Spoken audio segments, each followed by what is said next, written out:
Asyhadu an la ilaha illallah wa asyhadu anna Muhammadan. Assalamualaikum warahmatullahi wabarakatuh. Waalaikumsalam warahmatullahi wabarakatuh. Untuk malam ini kita ingin menyampaikan pesan dari Eyang Sabda Suci. Siapa sebenarnya Eyang Sabda Suci? Yaitu adalah Eyang Syekh Siti Jenar. Kenapa dia membuat nama yang sangat banyak? Sebab dia adalah untuk istilahnya menutupi ilmu atau untuk menutupi melabui perjuangannya supaya tidak tercemar dari pemahaman-pemahaman yang lain. Intinya di situ. Jadi sebuah nama Eyang Syekh Siti Jenar itu sebenarnya banyak sekali. Ya dengan itu tujuannya untuk menutupi kebohongan supaya dia itu tidak dikenal sejauh apa yang dipikirkan, maunya di situ. Terus kita menyampaikan pesan dari Eyang Syekh Siti Jenar pun kita sekedar menyampaikan sebab otak kita tidak mampu untuk mempelajari ilmunya para wali-wali Allah yang sudah dicapai di muka bumi. Intinya di situ kita cuma sekedar menyampaikan. Kurang lebih pesan-pesan dari beberapa puluh wali yang sudah disampaikan kepada kita hanya sebatas penyampai, menerima dan menyampaikan. Itu kurang lebih ada 15.000 ayat. Nanti kita jabarkan semampunya. Itu menurut kita. Sebab apa? Ini ilmu sangat tinggi. Ilmu-ilmu yang dibawa oleh para wali-wali luwih itu orang awam sudah tidak mampu intinya. Nah, terus kalau menuruti kita tidak mampu, kapan lagi kita bisa mempelajari Islam yang sangat luas? Sebenarnya ilmu Islam itu adalah sepenuh alam. Ilmu Islam itu adalah tidak sebatas ruang lingkup kita. Dia adalah sangat luas. Dipelajari otak makhluk tidak mampu. Itu namanya ajaran Islam yang dibawa oleh Rasul Muhammad. Jangan dipikir Islam itu sebatas itu. Enggak. Islam itu sangat luas, sangat jauh. Maka kita jangan memandang rendah agama Islam. Intinya di situ. Kalau kita sudah menjadi orang Islam, ya harus istilahnya berusaha sekuat tenaga, sekuat semampunya pikiran kita untuk menghayati supaya kita diakui oleh umat Rasul Muhammad.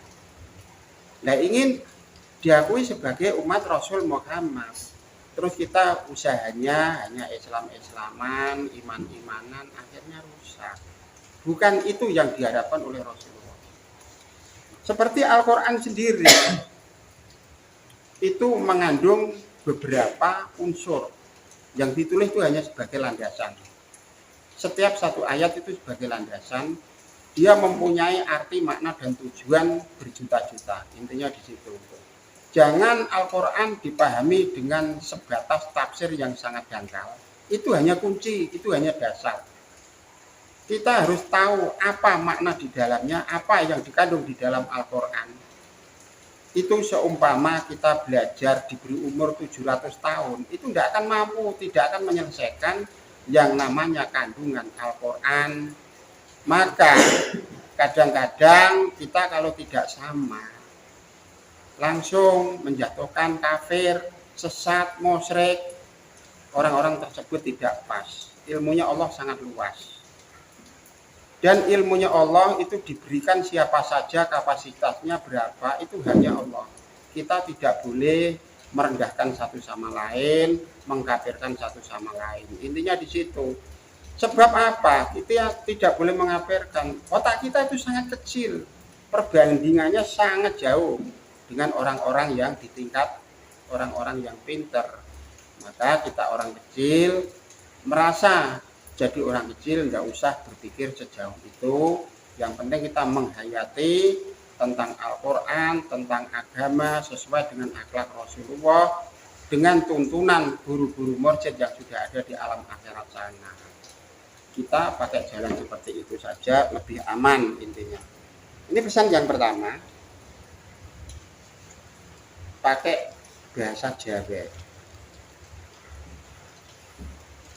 Nek ana wong mukti dheweke benci. Yang dikisahkan ini sebenarnya adalah orang-orang yang mempunyai sifat munafik. Terus yang kedua, nek ana wong bener dheweke syirik. Nek ana wong ngaji banget bencine. Nah, yang dimaksud 3 pepatah ini, pepatah Jawa, emang wali-wali luwih kan yang ada di Jawa juga pakai bahasa Jawa. Nah, emang Rasulullah lahir di Arab ya pakai bahasa Arab, intinya di situ. Tapi urusan akhirat, masalah roh itu adalah 1000 bahasa bisa menguasai. Jadi di alam akhirat itu tidak ada batasan bahasa. Allah Maha mengetahui segalanya, bahasa apa saja Dia mampu mengetahui. Dan komunikasi bahasa apa saja di alam akhirat sana, di alam roh itu bisa, tidak ada batasan. Intinya di situ. Kadang-kadang orang ngomong harus di sana itu bahasa intinya adalah bahasa Arab. Oh dia belum praktek kok. Intinya di situ. Kalau yang mengajari kita memberi pesan-pesan sekian ribu banyaknya, itu kan sudah praktek di sana. Sudah orang akhirat mengajar di muka bumi. Kalau aku yang ngarang, aku sendiri tidak bisa membaca, tidak bisa menulis. Mengarang 15.000 ayat, mustahil. Itu intinya. Kalau orang pinter biasa ngarang, wong aku baca tidak bisa, nulis tidak bisa. Nah, kita harus paham tentang pemahaman seperti itu. Kita harus jeli. Jangan semudah itu cara pemahaman tentang ajaran Islam. Sangat jauh, sangat luas. Intinya kita harus menjauhi orang-orang yang mempunyai sifat seperti 3 titik tadi. Itu adalah sifat orang munafik. Nah, orang yang berjiwa munafik seperti itu, dia adalah roh dan jiwanya mengeluarkan cahaya yang negatif, bisa menyemari roh dan jiwa kita menjadi jelek. Maka jangan didekati orang-orang yang mempunyai sifat munafik, itu intinya. Terus pesan yang kedua, nek ana kancamu uripe serba kekurangan, nyuwuna wasilah nur Allah, nur malaikat, nur Muhammad, nur Jibril, wasilahnya 4 titik. Assalamualaikum salam, nur Allah, nur Muhammad, nur malaikat Jibril, nur termasuk Quran. Quran itu kan yang dibaca 4 titik intinya. Terus yang dibaca itu adalah istighfar.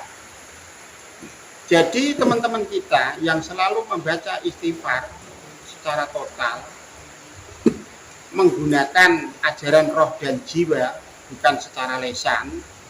Lesannya terucap, tapi roh dan jiwanya mengimani dan menghayati. Dia akan dimudahkan segala kebutuhan apa yang terjadi pada dirinya, akan dimudahkan Allah. Intinya di situ. Terus ini juga masih rangkaiannya yang kedua. Terus ayat inna anjalna itu dibaca ya ibaratnya tiada batasan lah. Di situ akan memudahkan segala kebutuhan apa yang kita kehendaki. Jadi kita harus wasilahnya benar. Wasilahnya itu adalah nur Allah, nur Muhammad, nur malaikat, nur Quran. 4 titik.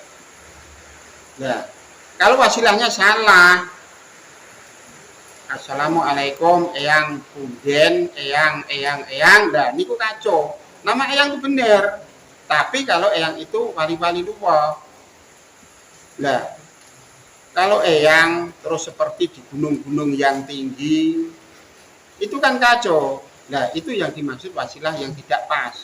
Wasilah 4 titik, insya Allah bisa diterima.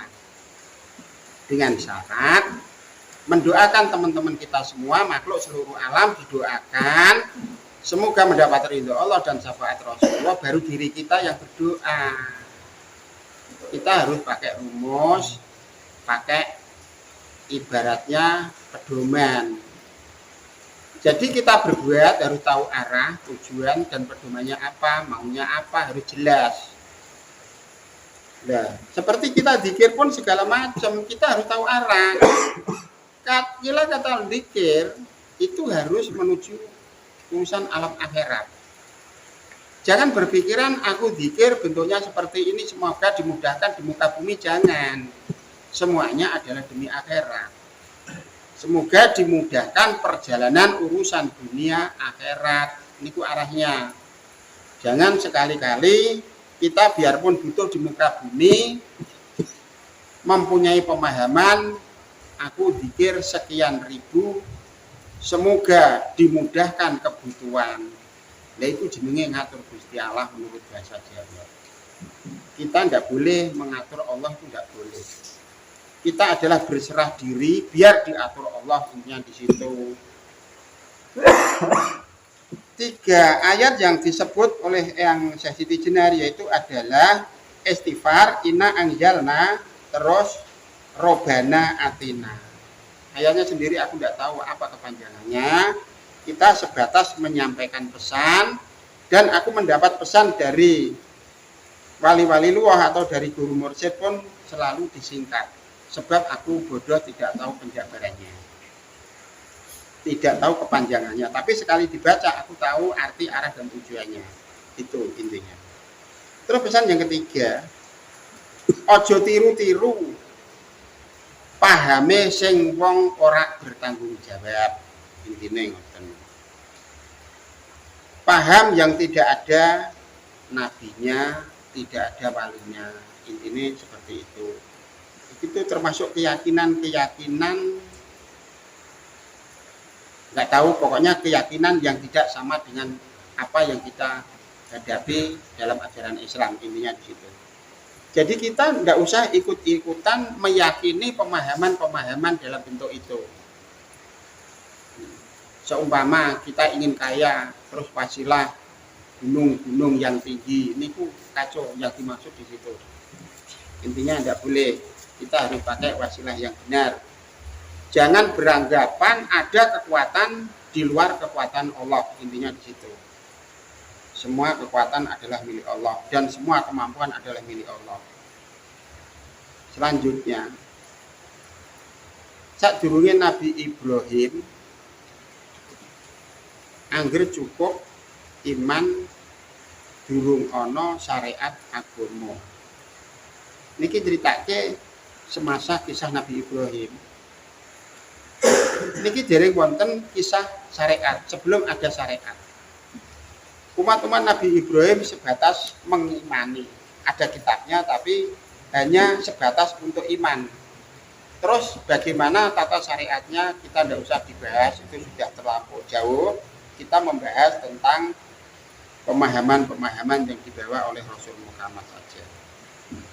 Iman Islam mulai terbentuk pada masa Nabi Ibrahim, termasuk agama sing nggawa itu Nabi Ibrahim, yang membawa itu Nabi Ibrahim. Jadi membawa agama Islam sampai dilestarikan sampai sekarang itu sebenarnya perjuangan mulai Nabi Adam sampai Nabi Ibrahim. Kita harus selalu menghormati perjuangan Nabi Ibrahim.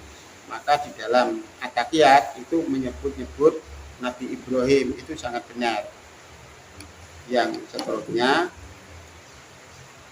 wong sok ada sing pikiran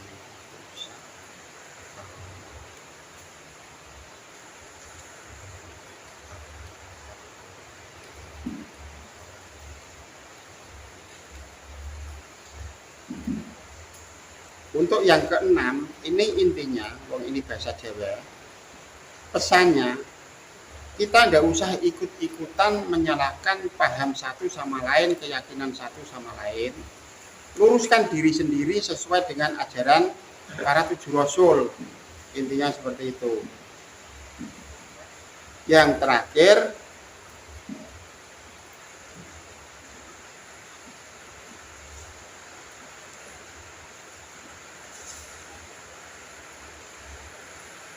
Intinya di dalam bahasa Jawa ini ada suatu kisah orangnya keminter, suka komentar, gawine nyalahno kancane, gawine maido kancane. Nah, di dalam pesan dari Eyang Sasiti Jenar, jauhilah orang-orang yang mempunyai sifat-sifat tersebut. Jadi intinya kita belajar Islam itu tidak usah ikut-ikutan. Harus tahu siapa teman kita di sana dan siapa yang mengajar di sana, arahnya bagaimana, intinya di situ. Kita tidak usah ikut-ikutan.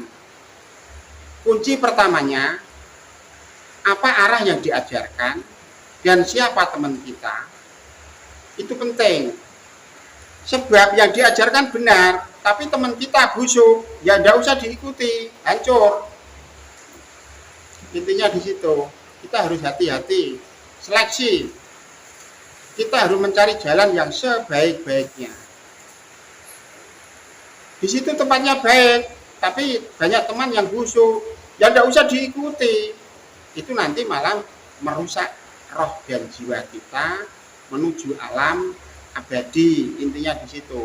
Jadi segala perjalanan yang kita hayati siang malam dalam bentuk pengkajian seperti ini, hati-hati kuncinya. Tidak usah ikut-ikutan sesuatu yang belum jelas. Intinya di situ. Semoga apa yang kita sampaikan menjadi tambahan pemahaman-pemahaman, pedoman bagi teman-teman kita semua, menjadi orang-orang yang tertuntun urusan dunia akhirat terselamatkan, mendapat syafaat Rasulullah dan rahman-rahim Allah, mencapai perjalanan umur hisab surga Allah yang sebenarnya. Al-Fatihah. Ya, cukup sekian. Wassalamualaikum warahmatullahi wabarakatuh. Waalaikumsalam.